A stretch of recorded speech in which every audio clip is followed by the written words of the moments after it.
26 years, I wore the badge in Jones County, and I never once thought a welfare check would be the thing that broke me.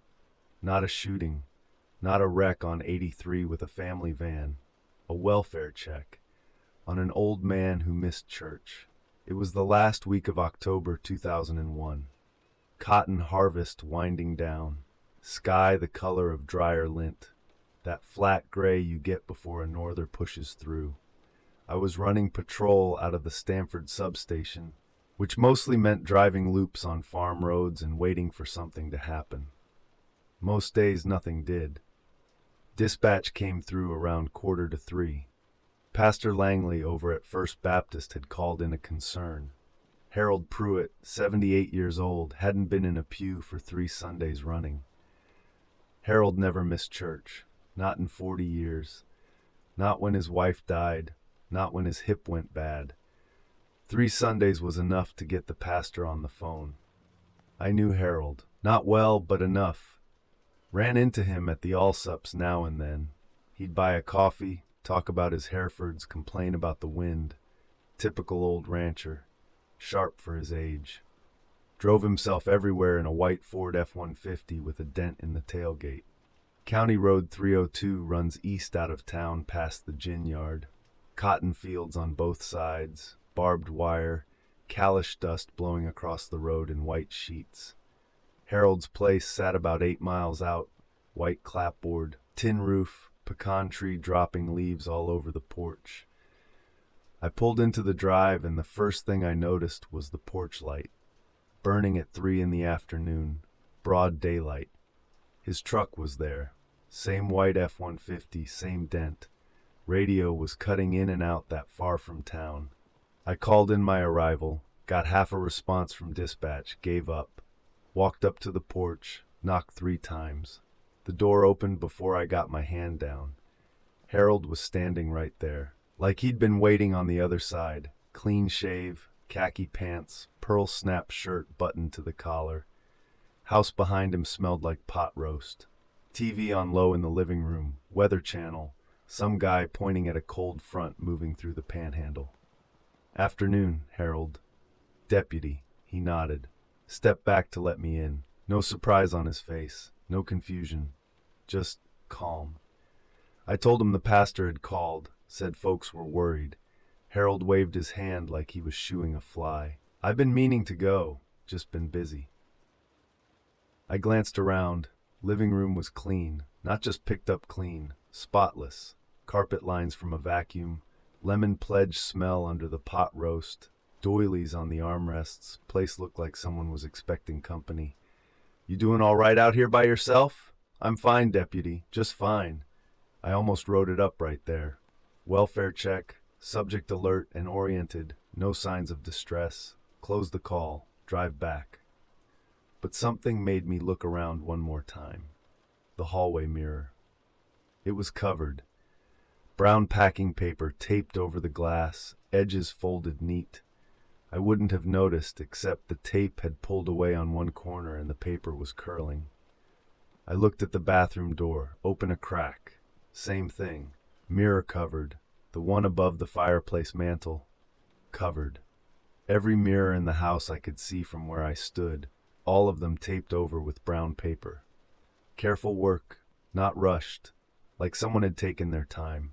Harold caught me looking. He didn't seem embarrassed. He smiled, a small, patient smile, like I'd asked a question he'd been expecting. "Harold, why are the mirrors covered?" He looked at me the way you'd look at someone who didn't know what rain was. "Marion asked me to." I felt the floor shift under me. Not literally, just everything tilted about 2 degrees. Marion Pruitt died in 1989, breast cancer. I'd been on the force 3 years when it happened. Didn't go to the funeral, but I heard about it. 12 years she'd been in the ground at Stamford City Cemetery. I drove past her headstone twice a week on my way to the station. Harold was watching me, still smiling, not confused, not lost, just certain, like he'd told me the sky was blue. "She doesn't like seeing herself anymore," he said. "Not how she used to." I opened my mouth, closed it, opened it again. Harold, I'm going to take a look around the house if that's all right. He nodded and stepped aside. Help yourself, deputy, but mind the kitchen. She's got supper on. I walked past him into the hallway and my hand was already on my radio. I didn't press the button. I didn't know what I'd say. The hallway was narrow, wood paneling, dark from decades of cigarette smoke baked into the grain. Framed photos ran from one end to the other, maybe 20 of them. Harold and Marion through the decades. Wedding, babies, Christmases, the usual stuff. Then I hit the newer frames. There was one with a little brass plate on the bottom of the frame. Jones County Fair, 1998. Harold was standing in front of a livestock pen, arm around a woman.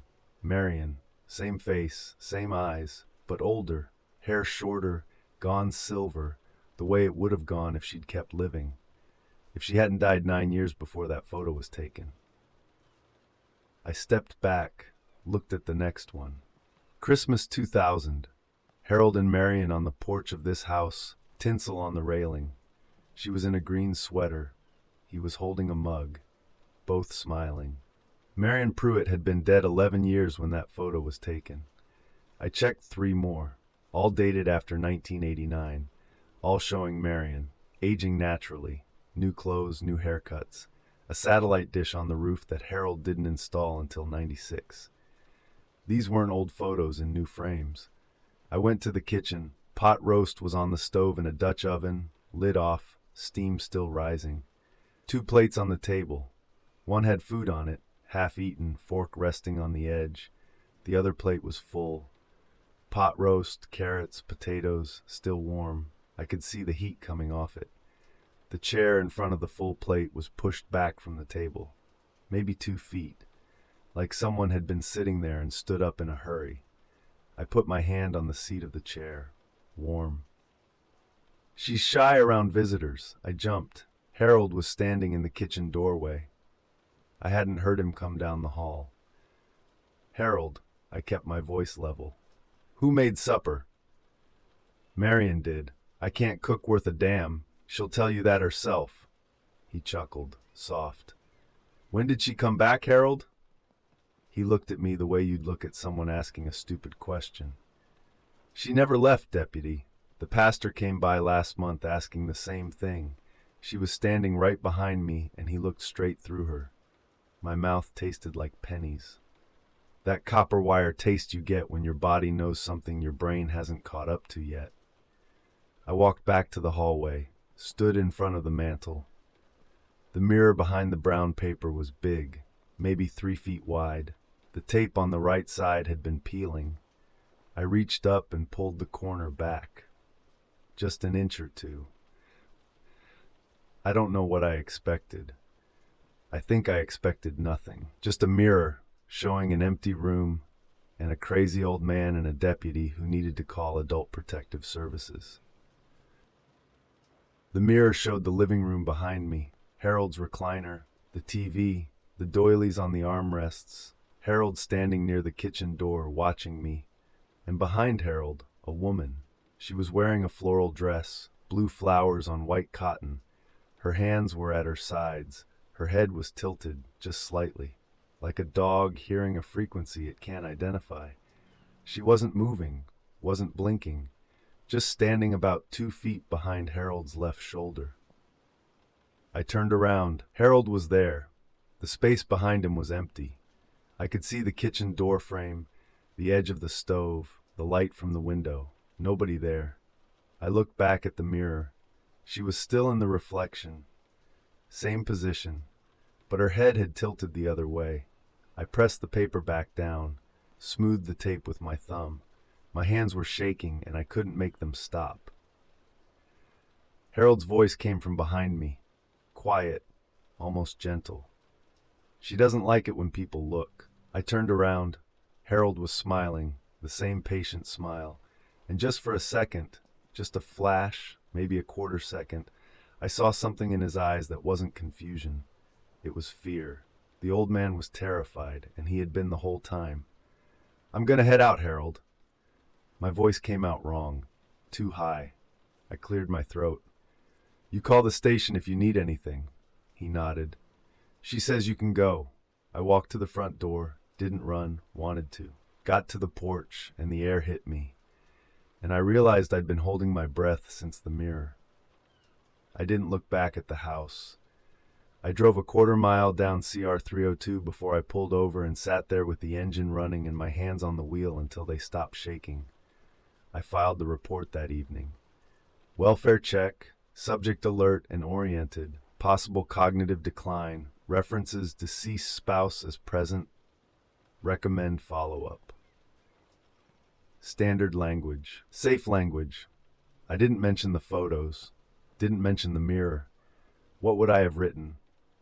Observed reflection of deceased individual. They'd have sent me to the department shrink and I'd have spent 6 months riding a desk. I went back the following Tuesday. Drove out CR 302 with my window down, mesquite smell in the cool air.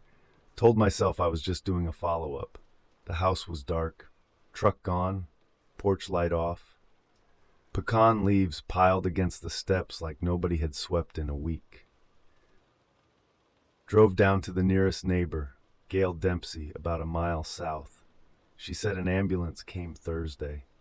Found Harold on the porch, dehydrated. Couldn't tell the paramedics his name.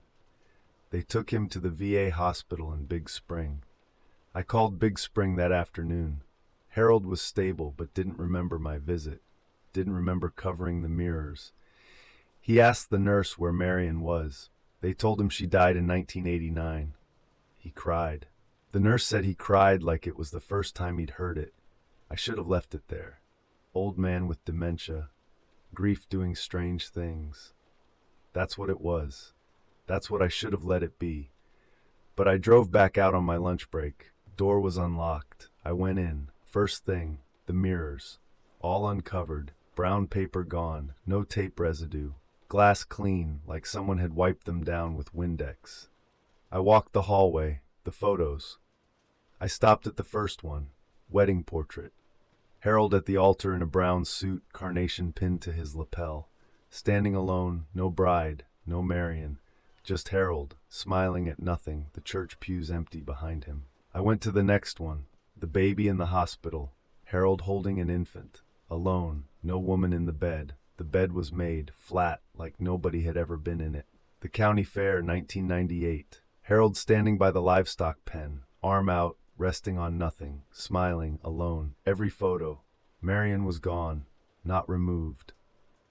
Never there, Harold through the decades, living a life beside a gap. I walked to the kitchen, one plate on the table, one chair tucked in. The other chair was gone. There had been two. I was sure of it. Now there was one, pushed against the wall like it had always been a table for one. On the counter, folded neat, a square of brown packing paper, and a strip of masking tape. I picked up the paper. It smelled like lemon pledge and something floral, old perfume, the kind that comes in a glass bottle on a dresser. I left, locked the door, drove home. Didn't say a word to Linda, my wife, about any of it. We ate dinner, watched the news. I went to bed early. I woke up around 2 in the morning for water. Walked down the hall in the dark, pushed open the bathroom door. The mirror was covered. A hand towel, our blue one, the one that hangs by the sink, draped over the glass. Not fallen, draped, corners even. Like someone had taken their time. Linda was in bed, awake, lying on her side, eyes open, looking at the wall. Linda, why'd you cover the mirror? She didn't answer for a long time. Then quiet. I don't know. I just felt like I should. I stood there in the dark hallway, the towel over the mirror, the faucet dripping, Linda's voice still hanging in the air. I went to the kitchen for water, turned on the light, 2 glasses on the counter. I'd set one out before bed. I always do. 1 glass next to the sink. There were 2, side by side. The second one had condensation on it, like someone had just poured cold water and set it down. I reached for the glass and caught my reflection in the dark kitchen window, just me. My hand halfway to the counter, and behind me in the glass, the chair at the table was pulled out. like someone had just stood up. I didn't turn around. I never covered that mirror again, but Linda did. Every few weeks, I'd find a towel over the bathroom glass. She never remembered doing it. I don't go back to Stamford anymore. I don't drive CR 302. Harold died in Big Spring in March of 2003. Funeral was at First Baptist, closed casket. I didn't go, but I heard about it from a buddy at the station. Said it was a nice service, small, just the pastor and a few church folks. Said there was a woman sitting in the back pew, floral dress. Nobody knew her. She left before the last hymn.